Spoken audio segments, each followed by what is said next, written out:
22 de noviembre de 1963.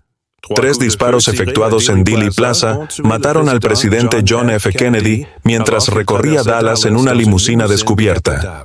El asesinato tomó 6 segundos. Kennedy había ido a Texas para unir a los demócratas enfrentados antes de las elecciones de 1964. En cambio, su muerte generó miles de investigaciones y teorías de conspiración que continúan hasta hoy. Un empresario local filmó por casualidad el asesinato con su cámara de cine doméstica. Su grabación de 26 segundos se convirtió en el metraje más estudiado de la historia, analizado cuadro por cuadro durante más de 60 años. Abraham Zapruder casi se quedó en su oficina ese viernes. A sus 58 años, era dueño de Jennifer Juniors, una empresa de confección de vestidos en Dallas. Había olvidado su cámara en casa. Su secretaria, Lillian Rogers, lo convenció de ir a buscarla durante la hora del almuerzo porque sabía que quería ver al presidente Kennedy. Esa cámara Bell & Howell Sumatic le había costado $200, alrededor de $2,000 en valor actual. Usaba película en color de 8 milímetros y podía hacer zoom desde planos amplios hasta primeros planos. Pronto produciría 486 fotogramas que investigadores gubernamentales, periodistas y detectives aficionados examinarían durante décadas, contando disparos, midiendo sombras y buscando pruebas de múltiples tiradores. Estas miradas amateur generarían infinitas preguntas. Dallas tenía una reputación. En 1963, la ciudad estaba marcada por una política extremadamente polarizada, desde ultraderechistas radicales hasta simpatizantes comunistas. Apenas unas semanas antes, el embajador de la ONU, Adlai Stevenson, había sido escupido y golpeado con un cartel durante una visita. Algunos asesores de Kennedy estaban preocupados por la seguridad del presidente en ese entorno. Algunos agentes sugirieron usar la cubierta plástica transparente contra la lluvia, pero no ofrecía protección balística. Kennedy se negó. El clima había mejorado maravillosamente tras días de lluvia, y él quería conectar con los votantes de Texas. Su aprobación estaba bajando, especialmente en el sur, y los 25 votos electorales de Texas podían determinar la elección de 1964. Este viaje buscaba sanar divisiones dentro del Partido Demócrata y mostrar fortaleza en territorio hostil. Necesitaba ser visto, no oculto tras cubiertas de plástico. Esa mañana, el presidente le dijo algo escalofriante a su esposa. Si alguien quería dispararle desde una ventana con un rifle, nadie podría evitarlo. Entendía los riesgos de la vida pública en una democracia. Jackie Kennedy vestía un traje rosa de Chanel con un gorro tipo pillbox a juego, un atuendo elegido específicamente para destacar entre las multitudes y en las fotografías. La ruta del desfile había sido publicada en ambos periódicos de Dallas el 19 de noviembre. Recorrería el centro de la ciudad, haciendo un giro pronunciado de 120 grados en Dealey Plaza antes de dirigirse al Trade Mart para un almuerzo y discurso. Esta ruta violaba los protocolos del servicio secreto, que desaconsejaban giros lentos y cerrados, pero los políticos locales querían la máxima exposición en el distrito comercial. La cobertura televisiva en 1963 era primitiva comparada con la actual. Las 3 principales cadenas no tenían cámaras en vivo en Dallas. Sus principales presentadores estaban en Nueva York. Las estaciones locales tenían algunos camarógrafos con película a lo largo de la ruta, pero cualquier metraje debía ser llevado físicamente al estudio y revelado. Las cámaras de televisión eran enormes máquinas que requerían equipos pesados y fuentes de energía. La idea de transmisiones en vivo portátiles aún estaba a años de distancia. WFAA, la afiliada local de ABC, tenía un equipo de cámara en el Trade Mart. KRLD, la afiliada de CBS, tenía un camarógrafo en el aeropuerto de Love Field para filmar la llegada. Pero en Dealey Plaza, donde el presidente estaría más expuesto, solo había fotógrafos aficionados esperando. Los profesionales se habían adelantado para cubrir el almuerzo y el discurso que nunca ocurrirían. El metraje más importante de la historia provendría de aficionados. Zapruder encontró encontró el lugar perfecto para filmar. Un pedestal de concreto de 1.20 metros en Dealey Plaza, que ofrecía una vista elevada de la ruta del desfile. Probó la posición durante su descanso, revisando los ángulos y practicando el movimiento de paneo. Su recepcionista, Marilyn Sitzman, aceptó sostenerlo para evitar que perdiera el equilibrio mientras se concentraba en filmar. La plaza se llenó de espectadores a medida que se acercaban las 12:30. Oficinistas en su hora de almuerzo, madres con niños, estudiantes que habían faltado a clase. Alrededor de 200 personas se dispersaron por las áreas verdes y las aceras.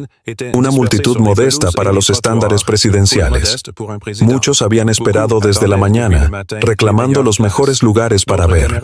Otras cámaras tomaron posiciones alrededor de la plaza.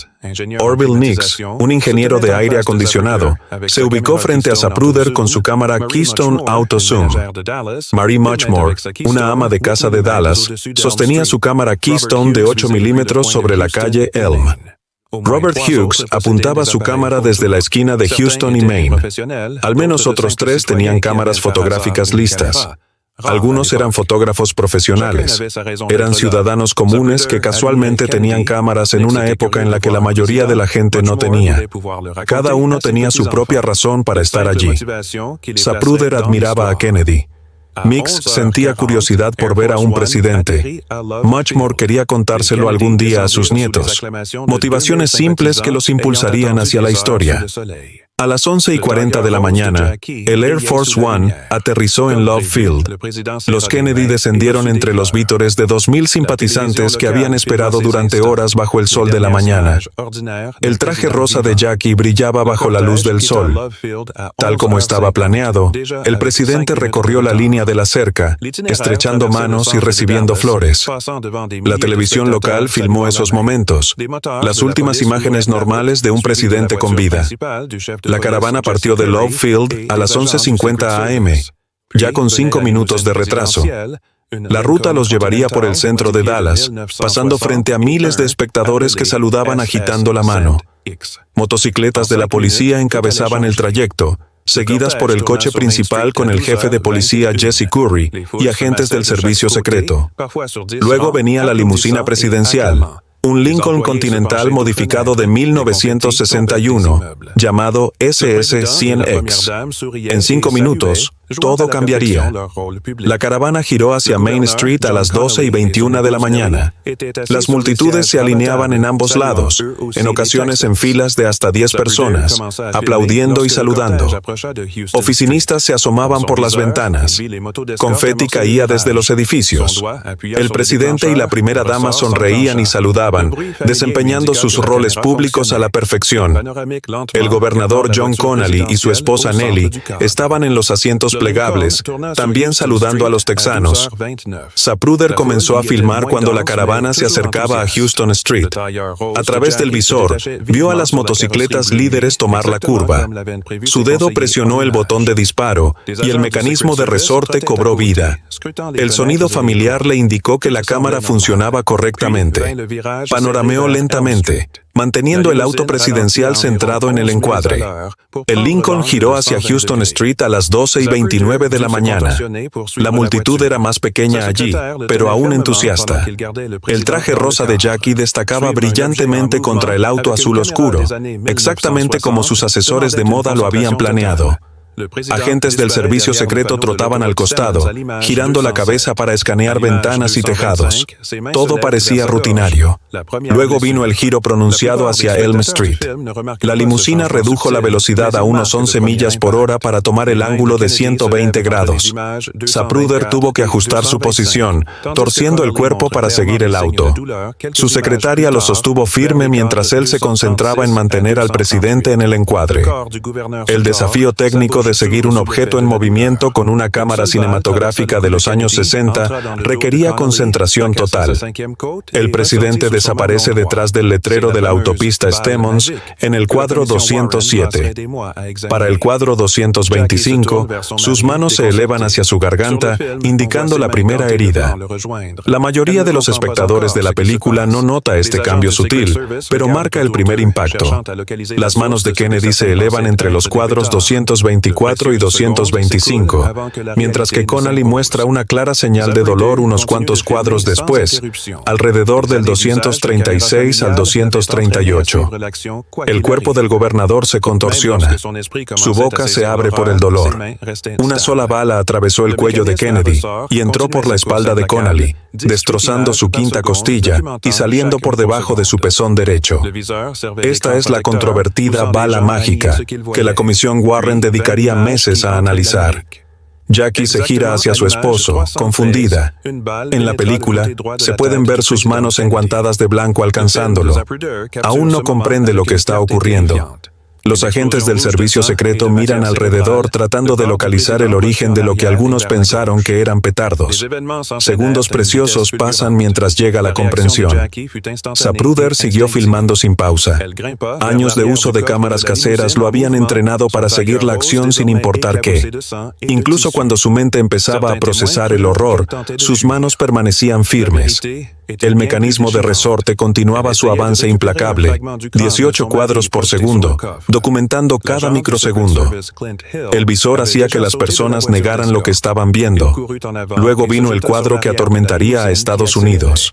Exactamente en el cuadro 313, una bala entró en el lado derecho de la cabeza del presidente Kennedy. La película de Zapruder captura este momento con terrible claridad. Una explosión roja de sangre y masa cerebral. El cuerpo del presidente sacudiéndose hacia atrás y hacia la izquierda. Los acontecimientos se desarrollaron en rápida sucesión. La reacción de Jackie fue instantánea e instintiva. Trepó hacia la parte trasera del maletero de la limusina en movimiento, su traje rosa ahora salpicado de sangre y tejido. Algunos testigos pensaron que intentaba escapar. La verdad fue aún más desgarradora. Estaba tratando de alcanzar un fragmento del cráneo de su esposo que había sido arrojado al maletero. El agente del servicio secreto Clint Hill ya había saltado desde el coche de escolta. Corrió hacia adelante y se lanzó sobre la parte trasera de la limusina que aceleraba. Sus manos se aferraron a los asideros mientras Jackie se arrastraba hacia él. En la película se puede ver cómo la empuja de regreso al asiento y cubre con su cuerpo a ambos Kennedy. Su camisa blanca destaca en medio del caos. El conductor pisó el acelerador con fuerza. La limusina se lanzó hacia adelante, atravesando el triple paso a desnivel rumbo al Hospital Parkland. La cámara de Zapruder siguió filmando hasta que el coche desapareció en la sombra. La grabación se detuvo en el cuadro 486, cuando el mecanismo de resorte se agotó. Había capturado aproximadamente 26 segundos que serían analizados durante décadas. Zapruder entendió de inmediato lo que había presenciado. Bajó del pedestal de concreto con las piernas temblorosas. Testigos dijeron que lloraba y repetía: "Lo mataron. Lo mataron su secretaria, Marilyn Sitzman". Intentó consolarlo, pero Zapruder estaba inconsolable. Había visto explotar la cabeza de un hombre a través de un lente telefoto. En cuestión de minutos, las autoridades querrían esa película. Zapruder comprendía que poseía evidencia del asesinato de un presidente, pero primero debía calmarse lo suficiente para poder caminar. La película casera más importante de la historia estaba completa. El servicio secreto encontró a Zapruder en cuestión de horas. Agentes se dispersaron por la plaza identificando a cualquiera que tuviera una cámara. Zapruder accedió a que la película fuera revelada de inmediato en el laboratorio Kodak de Dallas. La vio una vez en el laboratorio y se sintió físicamente enfermo. Las imágenes eran demasiado horribles, demasiado reales en color y movimiento. Para esa misma noche, ya había comenzado una guerra de ofertas. El editor de la revista Life, C.D. Jackson, voló personalmente a Dallas. Entendía la importancia histórica del filme y su valor comercial. Tras intensas negociaciones, Zapruder vendió los derechos impresos por $150,000, equivalentes a $1.5 millones actuales. Donó $25,000 a la viuda del oficial J.D. Tippit, asesinado por Oswald esa misma tarde. Pero había una condición. El cuadro 313, el disparo a la cabeza, nunca debía publicarse. Zapruder no soportaba la idea de que niños vieran semejante horror en una revista. Life aceptó y cumplió su promesa. El contrato otorgó derechos exclusivos a la revista, ocultando efectivamente la película del público durante más de una década. Mientras tanto, Las cadenas de televisión luchaban por obtener imágenes del asesinato. No tenían video del tiroteo en sí. Sus cámaras no estaban en posición. Pero el domingo por la mañana, 24 de noviembre, las cámaras de NBC estaban filmando en el sótano de la jefatura de policía de Dallas. Cuando Lee Harvey Oswald salió para ser trasladado a la cárcel del condado, Jack Ruby se abalanzó sobre él con un revólver. Estados Unidos presenció su primer asesinato en vivo por televisión. La cámara captó el gesto de dolor de Oswald, su caída y el caos que siguió. La voz conmocionada de Tom Pettit narró: "Le han disparado, le han disparado. Lee Oswald ha sido baleado. No había retraso de transmisión ni oportunidad de cortar la emisión. Los espectadores vieron el tiroteo en vivo a nivel nacional. Las cadenas ya habían tomado una decisión sin precedentes. Desde la tarde del viernes hasta la noche del lunes, suspendieron toda su programación normal. Sin comerciales, sin programas de entretenimiento, solo cobertura continua de noticias. Durante más de 2 días y medio, los estadounidenses vieron la historia desarrollarse ante sus ojos. NBC transmitió durante 71 horas completas, CBS durante 55 horas y ABC durante 60 horas. Mostraron la toma de posesión de Johnson, a Jackie con su traje manchado de sangre, la procesión fúnebre y el saludo del pequeño John Jr. La televisión demostró que podía manejar noticias serias. Ese fin de semana cambió para siempre las expectativas públicas sobre el periodismo televisivo. Presentadores como Walter Cronkite se convirtieron en figuras de confianza, rostros asociados tanto con la tragedia como con la credibilidad. Cuando Cronkite se quitó las gafas para anunciar la muerte de Kennedy, conteniendo las lágrimas, creó un momento icónico en la historia de la transmisión televisiva. El presidente Kennedy murió a la 1 de la tarde, hora estándar central, pero la evidencia más importante permaneció oculta. La película de Zapruder existía como un rumor, descrita solo por los pocos que la habían visto, pero invisible para el público. Dan Rather la vio y la describió en CBS, pero su relato contenía errores. Afirmó que la cabeza de Kennedy se movía hacia adelante, no hacia atrás, un error que alimentaría teorías conspirativas. Sin el filme, la gente solo podía imaginar.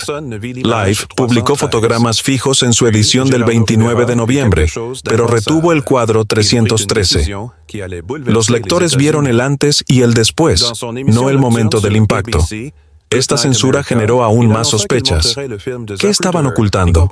¿Por qué el pueblo estadounidense no podía ver lo que realmente ocurrió? Copias clandestinas comenzaron a circular entre investigadores, cada generación reduciendo la calidad de imagen. Durante 12 años, la película de Zapruder permaneció bajo llave.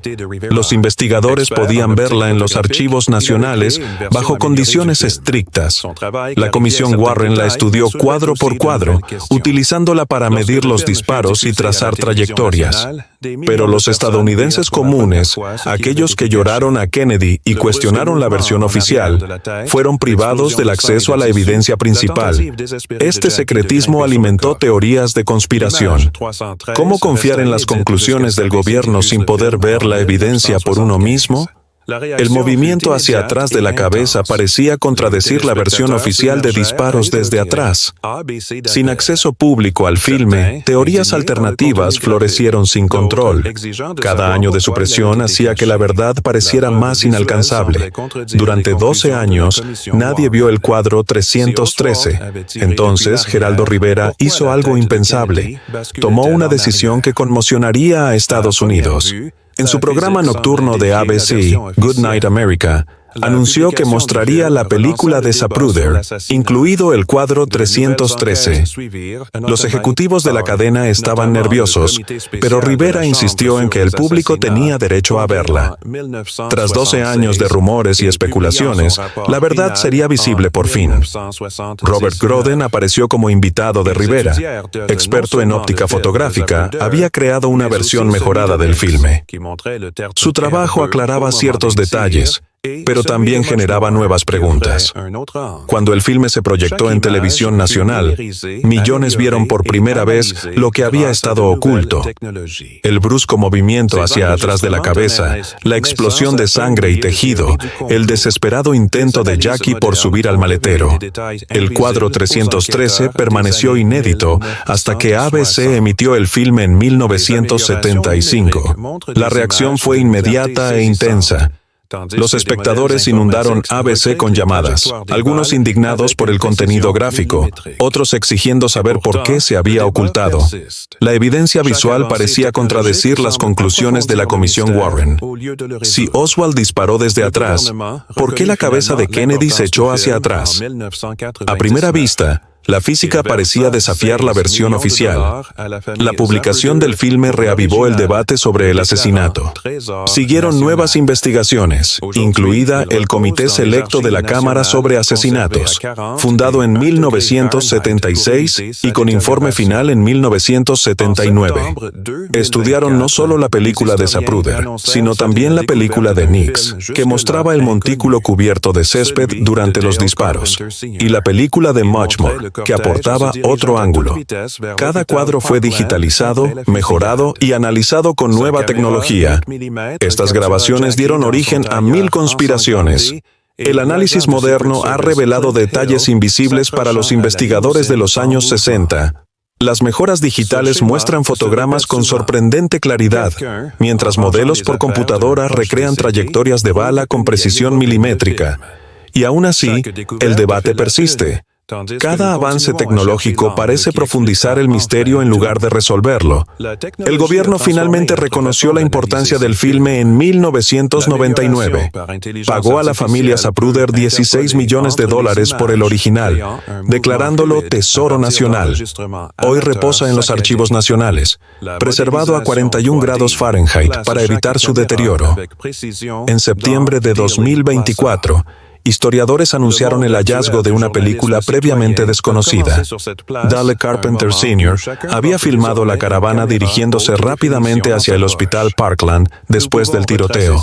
Su cámara de 8 milímetros captó a Jackie con su traje ensangrentado y al agente del servicio secreto Clint Hill aferrándose a la limusina en movimiento. Este patrón se repite con frecuencia. Alguien limpiando pertenencias de un familiar fallecido encuentra un viejo carrete de película. Cada descubrimiento genera titulares mientras seguimos buscando el ángulo que finalmente lo explique todo. La tecnología ha transformado cómo analizamos estas películas. La mejora mediante inteligencia artificial puede interpolar entre cuadros, creando movimiento fluido a partir de grabaciones caseras entrecortadas. El modelado 3D coloca cada cámara con precisión dentro de Dealey Plaza. El mundo actual del periodismo ciudadano comenzó en esa plaza, en un momento en que ahora todos llevan una cámara de alta definición en el bolsillo. Podemos rastrear esta evolución hasta Zapruder y Subel y Howell. Hoy, los grandes eventos se registran desde docenas de ángulos por fotógrafos amateurs. Las mismas preguntas éticas que enfrentó Zapruder persisten. ¿Quién es dueño de las imágenes de una tragedia? ¿Cómo deberían compartirse? Zapruder intentó proteger al público del cuadro 313. Hoy, los videos virales se difunden por el mundo en cuestión de minutos. Los museos enfrentan dificultades al mostrar las imágenes del asesinato. El Museo de la Sexta Planta exhibe fragmentos de la película, contextualizando respetuosamente la violencia dentro de la historia, pero son cautelosos con el cuadro 313, advirtiendo a los visitantes antes de mostrar la secuencia completa. Cada aniversario trae retrospectivas y nuevos análisis. El 60º aniversario, en 2023, generó decenas de documentales, cada uno prometiendo nuevas revelaciones. Sin embargo, las preguntas fundamentales permanecen. ¿Cuántos tiradores hubo? ¿Desde qué direcciones? ¿Quién fue, en última instancia, responsable? Para quienes filmaron ese día, la vida nunca volvió a ser la misma. Zapruder tuvo pesadillas durante años y jamás miró nuevamente a través de un visor de cámara. Las imágenes del asesinato de Kennedy moldearon nuestro paisaje mediático moderno.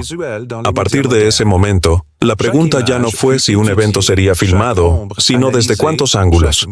Las cadenas aprendieron que el público vería una cobertura continua de noticias de última hora. La tecnología evolucionó para facilitar la filmación, acelerar la transmisión y profundizar el análisis.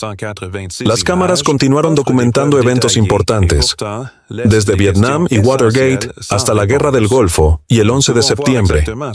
La expectativa de una documentación visual, la creencia de que en algún cuadro se encuentra la verdad, comenzó el 22 de noviembre de 1963.